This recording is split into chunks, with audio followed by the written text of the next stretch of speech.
Good morning, everyone. I greet everyone who is watching this video. I'm glad to see you. Today I'm going to share some impressions about the books that I've read during this year.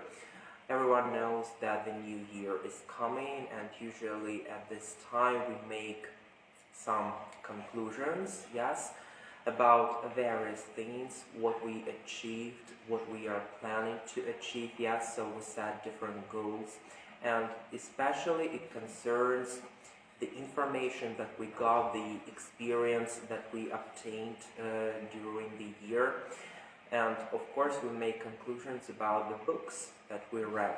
And today I'm going to share this information. First of all, I would like to start with the novel written by Dan Brown. The title of this novel is Angels and Demons. Actually, my acquaintance with this author and the crucial features of his creative work began almost a year ago, actually, when I was presented one of his novels. And I remember it was in similar circumstances before the new year when the mysterious Santa gifted me the book, the novel by Dan Brown, the title of which is The Digital Fortress. At that time I got the opportunity to plunge myself into this interesting world described by Dan Brown, the specific features modeled in the novel. So this mixture of science fiction style and adventure and the historical and cultural background described in the novels. So then after reading that novel, I didn't hesitate actually much, and I wanted to know more about this author, so I searched for other novels, and one of the first books that I found later was this novel in English. This novel, Angels and Demons, is about the Harvard professor Robert Langton, who is occupied with researching different information about secret organizations, societies, brotherhoods, and he is often involved in solving these sacred and mysterious cases connected with unknown societies. And this novel presents the case which takes place in Vatican. Several cardinals were kidnapped and quite gruesome murders take place, and everyone connects this sequence of events with one really special and mysterious brotherhood called Illuminatis, and it's up to Robert Langton to solve this case. In this novel we can notice the fast-paced sequence of different actions, events, and it's also accompanied by different cultural and historical facts. And of course, this book is requiring, I would say, even demanding for readers, because you need to have this amount of necessary essential information about the culture, about their religion, about the history, and it's really fascinating. So the author manages to absorb us into this atmosphere, and I suppose everyone who maybe is reading this novel right now or something else from Dan Brown's creative work will agree with this. Although this novel is not the most famous among Dan Brown's works, I actually recommend everyone to read it. Moreover, this novel is screened. As far as I remember, it was screened in 2009 with Tom Hanks starring in the main role as Robert Langton. So this novel has a mixture of different genres, so the adventure film, thriller, intellectual, so by the way, so this novel is certainly worth reading, alongside with the other works written by Dan Brown, like Inferno, Code da Vinci, and so on. The next book that I would like to speak about is the novel The Street Lawyer, written by the American writer John Grisham. If you remember, during this year I took part in creating the video which was dedicated to this author. In that novel I shared some information about such John Grisham's novels like Pelican Brief, Client, and others. That book wasn't mentioned in that video, so that today I would like to share my impressions about it.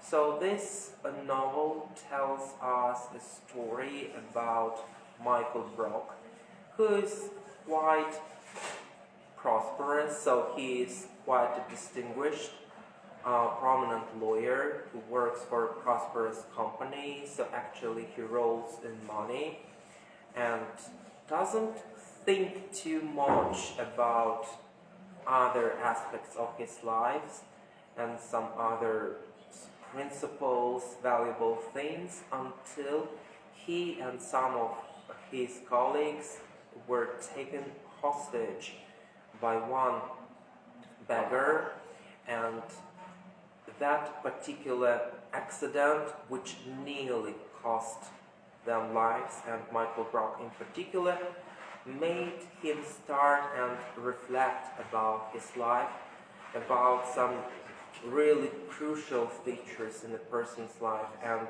just the very fact that it's not only money that rules, so to say, the world. And after that accident, Michael Brock started and actually decided to develop his career in another way. So he became what one calls street lawyer.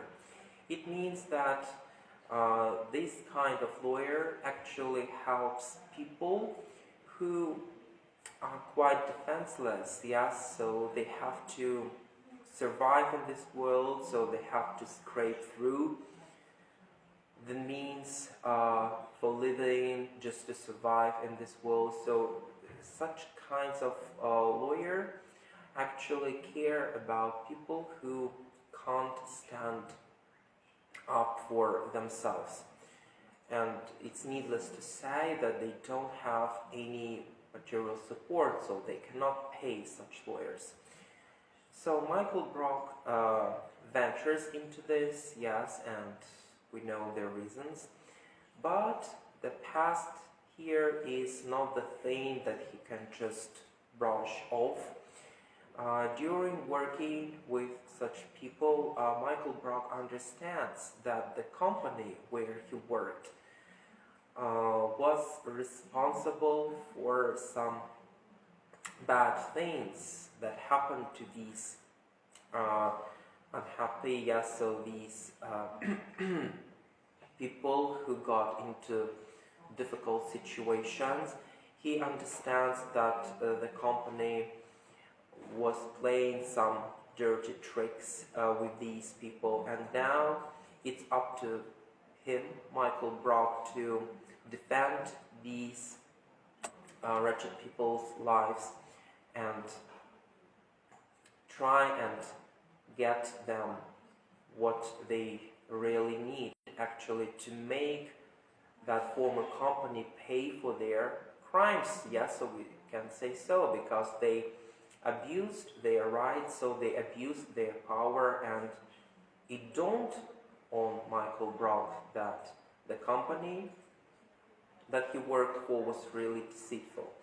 So this novel teaches us that apart from money, we need to care about something else, so about other things that really are worth a lot in our life. And first of all, this is the love for someone who maybe is not so lucky, yes, is not so successful as you are, but all of us are humans, and humanity, yes, so human approach is something that is emphasized in this novel. So this novel is not so fast moving, yes, you won't find a lot of tragic events, so crimes or investigations in this novel.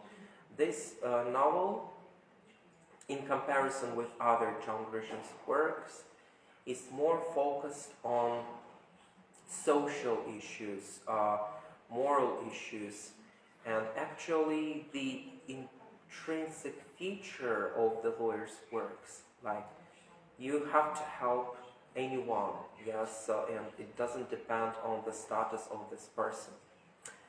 And one more thing that I would like to share and comment on is the novel Final Judgment. So the novel that was written by North Richard Patterson. Actually, I found this novel in this book, so in this collection, in Reader's Digest. So this is quite a convenient format of books, which is quite easy to carry, yes, so easy to handle. And in such volumes, you will find different novels, and you, of course, don't have to read all of them, but there is one thing for sure, that in such books, compact books, you will certainly find something attractive, something appealing to your taste. And actually it was the case with me, where I found a lot of stories, a lot of novels, and one of them is Final Judgment, which is quite close in the genre to the previous work that I talked about. Final Judgment presents us the life of Caroline Masters, who is a proficient judge, and very soon she's going to be nominated at the US Court of Appeals. But suddenly she gets the message about the tragic events that took place in her life. At this time, her close relative, her niece, got mixed up with the murder. And now Caroline Masters faces a really difficult challenge, because she feels she has to protect her niece, but at the same time she tries not to forget her duty as the judge, and now she knows that she's in the center of everyone's attention.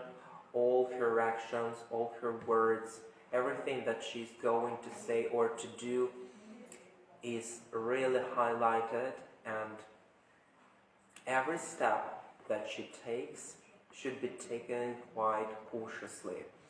So this novel is quite tense, and it shows actually the relationships within Caroline Masters' family. And actually it's worth mentioning that family is, in this novel, family is something that Caroline Masters wanted to forget and wanted really to leave behind.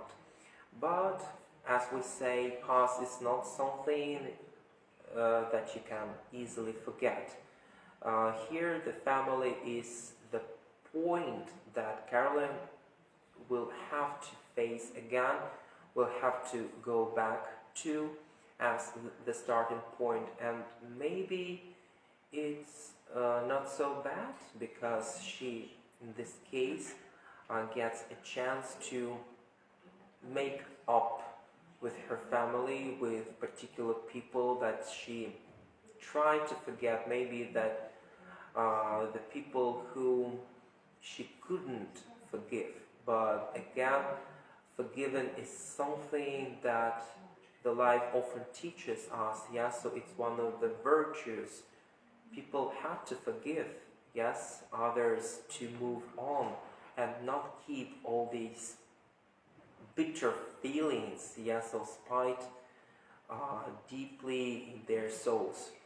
So this novel is really motivating, is quite educational, apart from the interesting plot, as I said, because Caroline Masters is investigating this case, so she's trying to find the balance. So she is not just trying to defend her niece, yes, because she's her relative. No, she tries to keep the objective view of the case.